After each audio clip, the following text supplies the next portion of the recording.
গতকালকা বাংলাদেশ এবং Bharat test match হয়। সম্ভাব্য সাকিব আল হাসানের টেস্ট ক্যারিয়ারের এটাই তার লাস্ট ম্যাচ। সেই কারণে বিরাট কোহলি সাকিব আল হাসানকে তার ঠাক্কর করা ব্যাট তাকে উপহার স্বরূপ গিফট করেন। কারণ করবেই না কেন, গুণীরা গুণীকে বুঝে, গুণীরা গুণীর মূল্য বুঝে। সাকিব আল হাসান লাল সবুজের পতাকাকে পুরা ওয়ার্ল্ডের কাছে চিনাইছে যে সাকিব আল হাসান বাংলাদেশের মানচিত্রটাকে পুরা ওয়ার্ল্ডের কাছে রিপ্রেজেন্ট করছে, বাংলাদেশটাকে পুরা ওয়ার্ল্ডের কাছে রিপ্রেজেন্ট করছে। এবং বিরাট কোহলিও তার দেশের জন্য অনেক কিছু করছে, তার দেশকে অনেক কিছু আয়না দিছে, তার দেশকে রিপ্রেজেন্ট করছে পুরো ওয়ার্ল্ডের কাছে। ঠিক তেমনই সাকিব আল হাসানও তার দেশের জন্য অনেক কিছু করছে, তার দেশকে পুরো ওয়ার্ল্ডের কাছে রিপ্রেজেন্ট করছে।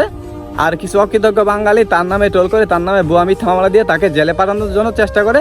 পুরা বাঙালি তার নামে ষড়যন্ত্র করতেছে তার জেলে পাঠানোর জন্য, তার কেরিয়ারটা বোধ হয় এখানে শেষ করার জন্য মনে করেন একদল মানুষ তার পিছনে লাগছে।